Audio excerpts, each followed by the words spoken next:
Bismillahirrahmanirrahim.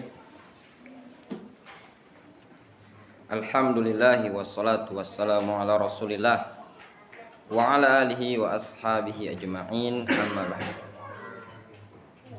Kita masuk pada halaman ke-56, bab akhlaqis syabab, bab akhlaknya para pemuda. Bab ini menyebutkan bahwasannya para pemuda sangat dianjurkan memiliki akhlak, secara khusus akhlak terhadap orang-orang yang lebih tua dibandingkan diri dia. Di sini disebutkan kisah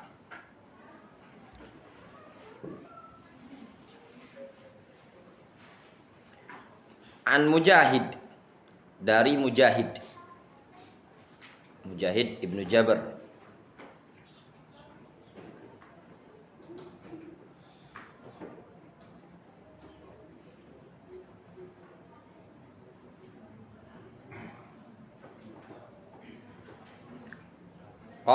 Dia menceritakan, sahibatu ibnu Umar ilal Madinah, aku pernah menemani Abdullah bin Umar ke kota Madinah.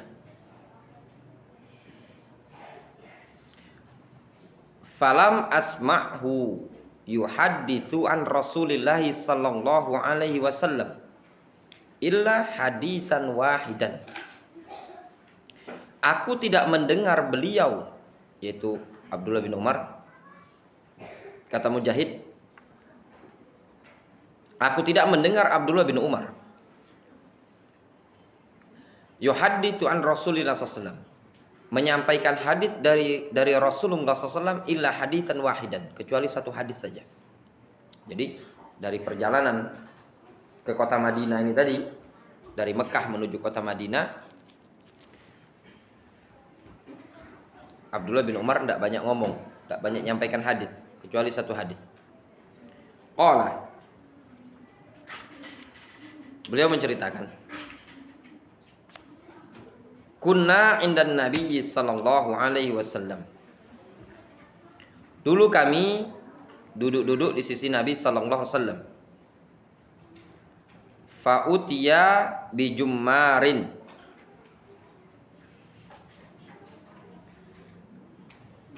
Lalu didatangkan kepada Nabi sallallahu alaihi wasallam dahan atau ranting pelepah kurma tadi.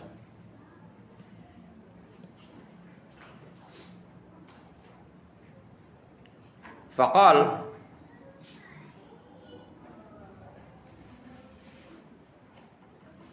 lalu Nabi mengatakan, inna minas syajarati syajaratan, sesungguhnya dari sekian banyak pohon ini ada suatu pohon, masaluha kamasalil muslim, permisalannya seperti permisalan seorang muslim.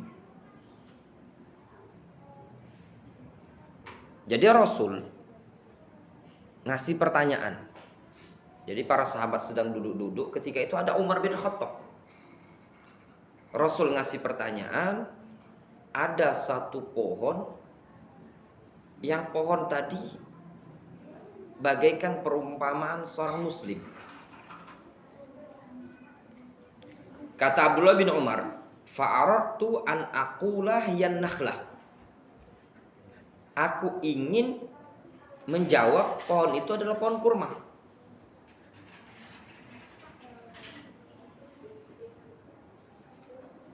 Fa'idha ana asgharul qaum, namun kondisi aku adalah orang yang paling muda di kalangan kaum tadi. Fasakattu, aku pun diam.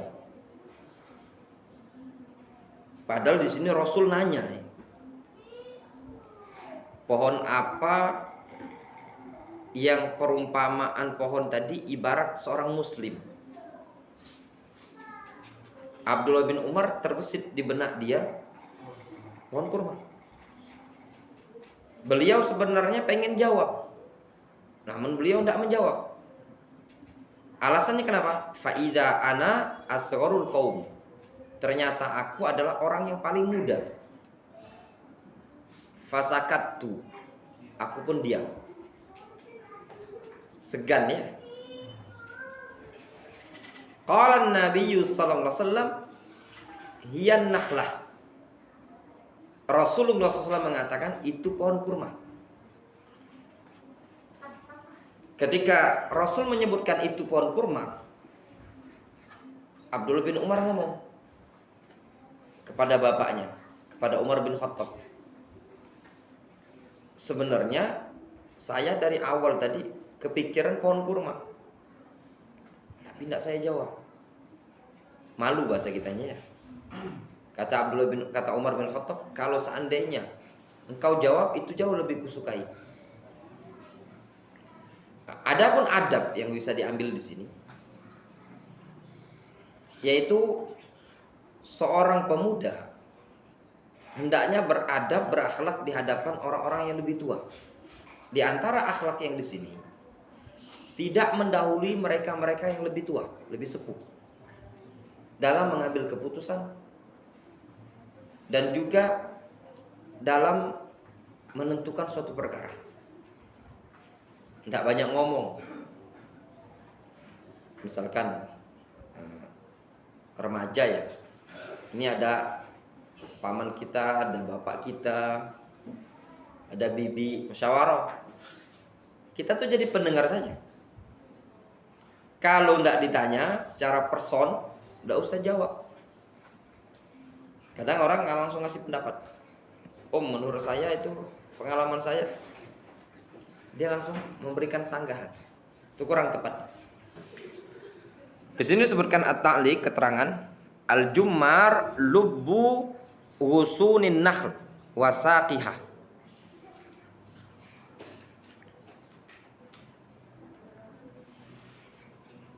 Jummar itu adalah lub. Lub itu teras kalau bahasa kita. Teras dari pelepah kurma.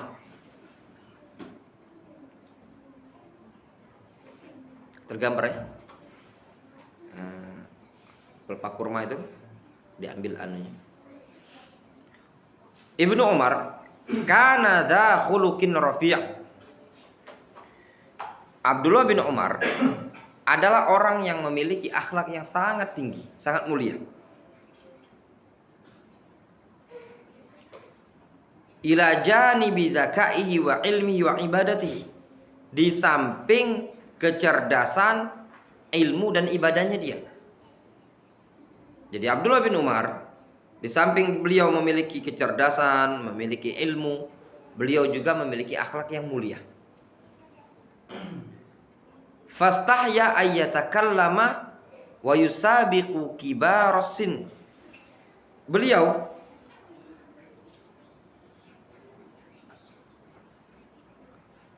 malu untuk berbicara dan mendahului orang-orang yang sudah tua.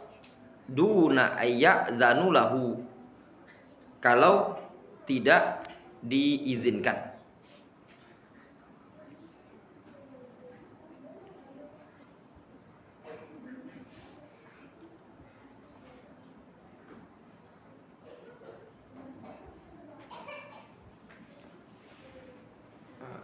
Jummar itu kalau bahasa kitanya apa ya? Antum tahu ada umbun? Umbun. Jummar itu sih ini.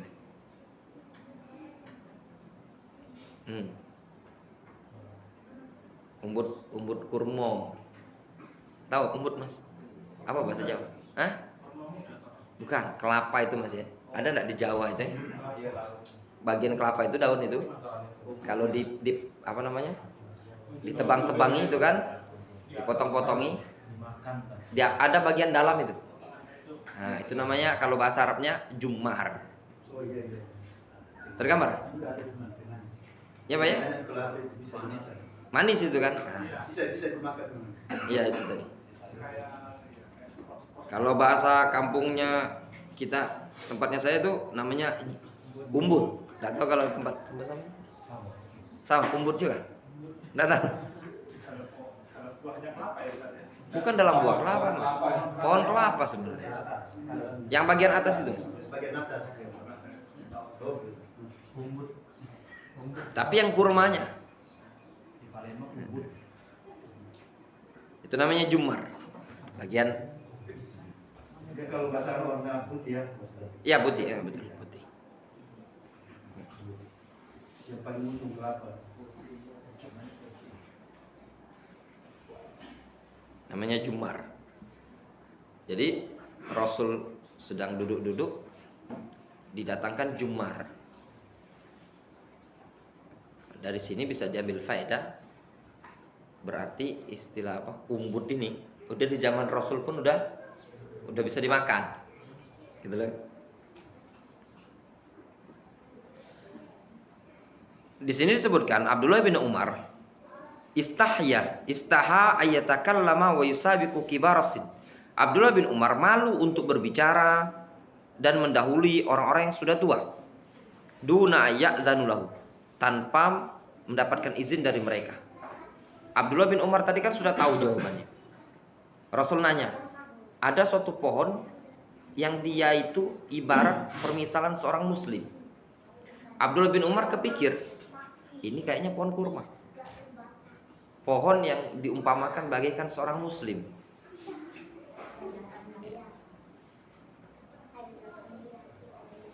Di sini disebutkan, ayyuhasyabab, wahai para pemuda. Innal akhlaqal hasanah min usuli dinikum al-hanif. Sesungguhnya akhlak yang bagus termasuk prinsip agama kalian yang lurus. Wa mimma ittafaqu alaihi jami'ur rusul alaihi salatu wassalam. Dan juga termasuk perkara yang disepakati oleh seluruh para nabi dan para rasul. Akhlak yang baik. Dan itu adalah inti dakwah Nabi kita Muhammad SAW. Rasul mengatakan, innama bu'ithu liutammima makarimal akhlak. Aku diutus untuk menyempurnakan akhlak-akhlak umat manusia. Akhlak yang mulia. Akhlak yang mulia, akhlak yang baik, meliputi 3 jenis. Yang pertama, akhlak kita kepada Allah. Yang kedua, akhlak kita terhadap sesama manusia. Yang ketiga, akhlak kita terhadap Rasulullah SAW.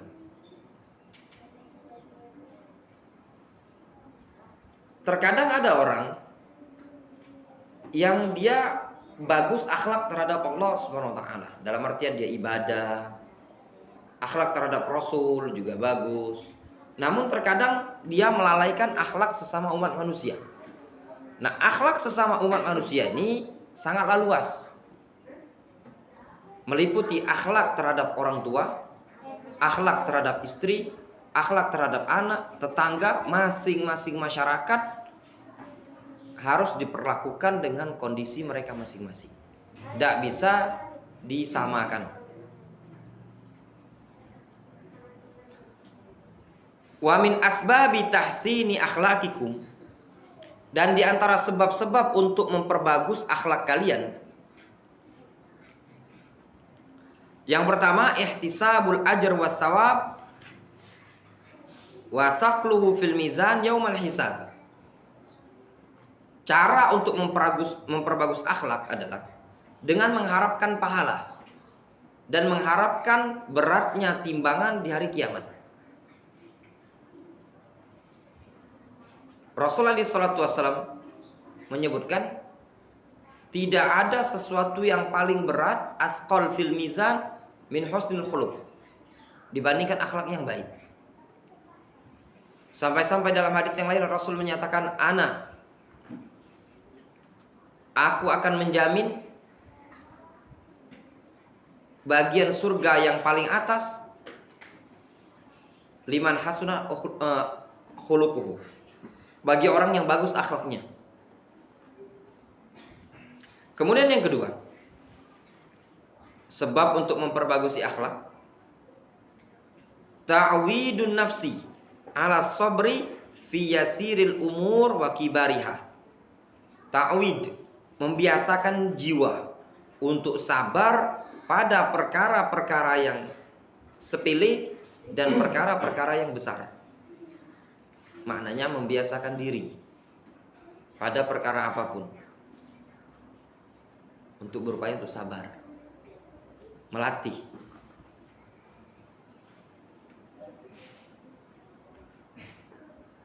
Dan masuk pada perkara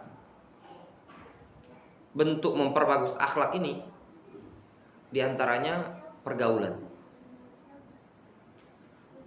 Bergaul dengan orang-orang yang bagus akhlaknya. Dan tempat yang paling bagus untuk bergaulnya orang-orang yang bagus akhlaknya, ya di masjid. Ya kan? Kalaupun bukan orang yang sempurna di masjid itu, minimal bukan tempat perkumpulan penjahat kan.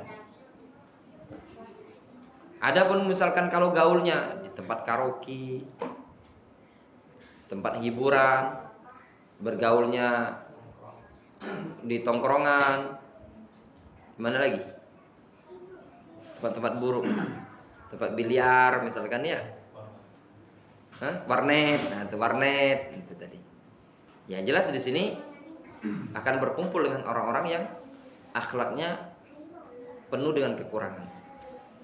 Yang kita penuh dengan kekurangan ini, kalau ketemu dengan yang seperti ini, kita tidak bisa mengambil faedah. Namun kalau kita yang penuh dengan kekurangan, kita biasa berkumpul dengan orang-orang yang bagus akhlaknya tadi, akan terbawa kondisinya tadi. Sebagai contoh, Rasulullah SAW menganjurkan untuk memelihara atau kambing ya. Para nabi banyak melihara kambing. Rasul menyatakan ma min nabiyyin min qabli illa qad ra'a al-ghanam. Tidak ada seorang nabi pun sebelumku melainkan pasti dulu pernah menggembala kambing. Rasul menyatakan ashabul ghanam itu indahu riqqah, punya kelembutan. Ashabul jamal indahul jafa, punya sikap kaku. Karena kambing ini kan lebih lembut ya dibandingkan onta. Kalau onta harus kadang kita dibentak supaya dia jalan kan. Kalau kambing kan cuman gitu. Ya, memang ya saya pernah pengalaman melihat orang yang bawa onta itu. Ya kalau enggak gitu tadi. Jadi dia terbiasa dengan lingkungan pergaulan. Kalau hewan saja bisa memberikan pengaruh, apalagi manusia sesama manusia yang memungkinkan orang lain tadi akan membimbing dia, mengajari kepada perkara yang buruk. Katanya orang Arab, man jalasa janas. Siapa yang suka duduk-duduk dengan orang tertentu, dia akan berubah menjadi sejenis dengan orang tadi.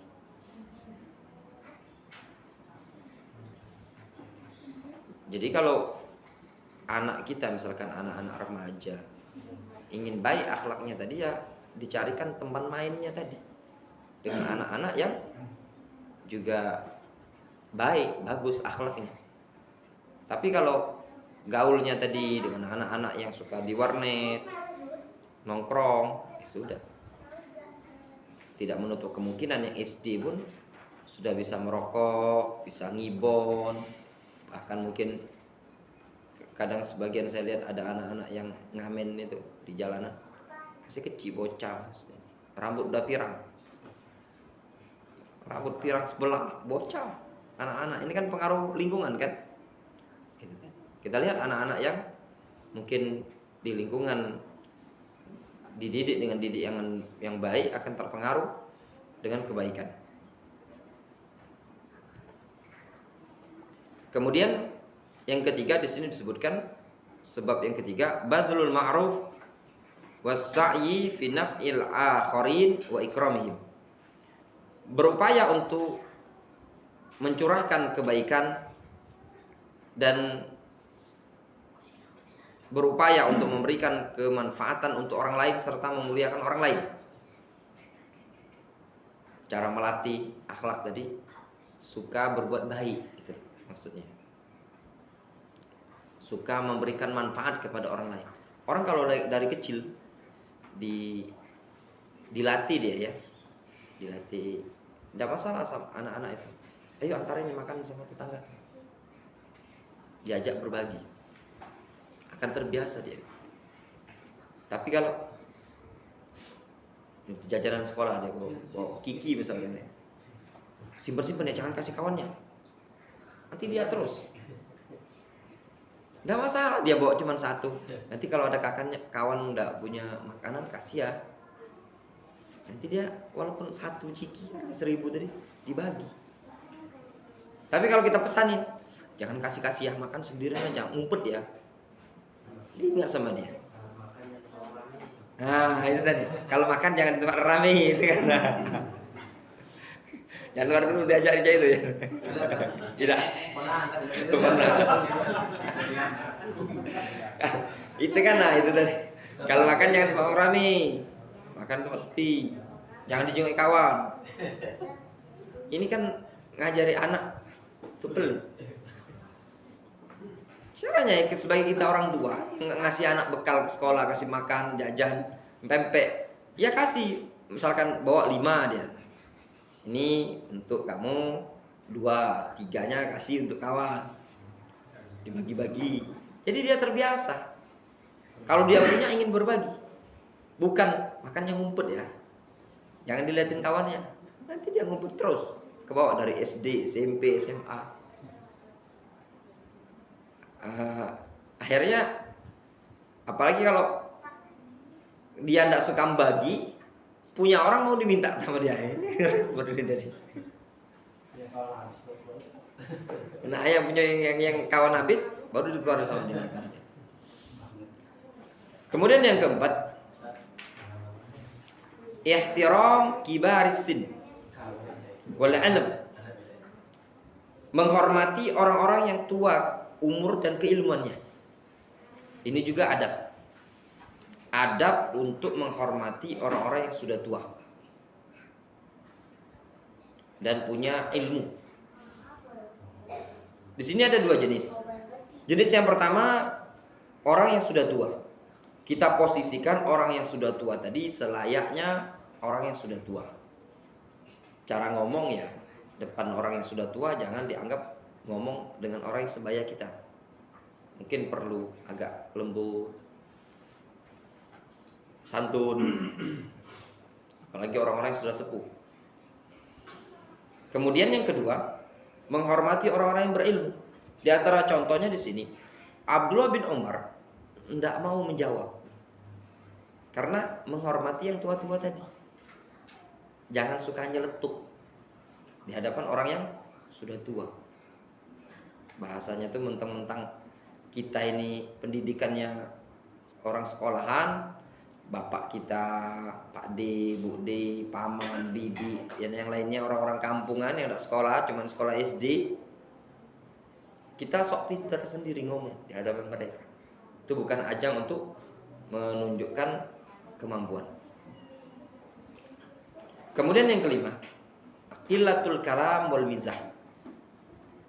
Sedikit untuk melatih akhlak yang baik adalah dengan cara qillatul kalam. Sedikit bicara wal mizah, sedikit bercanda. Ini juga orang kalau terlalu banyak bicara, banyak ngomong, itu tidak bagus. Dan terlalu banyak bercanda. Bercanda ini dalam Islam hukumnya mubah, boleh-boleh saja. Namun ibarat makanan tanpa garam. Kalau serius terus kadang ada lemak pula kan. Wah senyum dak, tegang. Kadang tidak enak juga ya mas ya. Kalau ketemu dapat misalkan atasan yang serius, terus bapak ini kapan senyumnya? Ini serius terus kerjaan di sini. Kadang kita nggak enak juga kan. Tegang. Namun kalau terusan bercanda juga tidak bagus. Dan itu ada adab-adab sendiri dalam bercanda. Di antaranya tidak merendahkan. Ya. Jangan, kadang kita kebablasan ketika bercanda, ya, kebablasan, dan itu menunjukkan akhlak tidak bagus, membawa kepada penghinaan fisik. Akhirnya kadang kalau orang yang jiwanya tidak bisa sabar, marah. Kalau yang bisa sabar diam. Nah ini tadi. Tapi diam-diam sakit dia gitu kan. Kemudian di antaranya itu Rasul menyatakan beriman syar ayyahtamu akhul muslim. Cukuplah seseorang dikatakan buruk kalau dia suka ngeremehkan sesama muslim.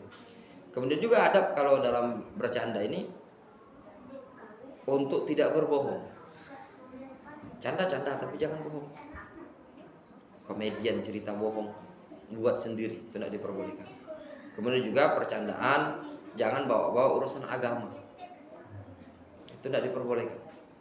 Bawa-bawa urusan agama, urusan Rasul, kehormatan Rasul, sahabat Rasul, apalagi berkaitan dengan Allah SWT, itu tidak diperbolehkan. Wallahu ta'ala musab. Ya, bisa difahami. Ini faedah dalam hadis ini, anak-anak muda dianjurkan adab bagi mereka untuk tidak mendahului orang-orang yang sudah tua ketika berada di majelis orang-orang yang sudah tua pada saat mereka sedang berbicara. Jangan nyeletuk. Itu tadi. Wallahu ta'ala alam. Naktafi bihadzal qadar. Wassallallahu ala nabiyina Muhammadin wa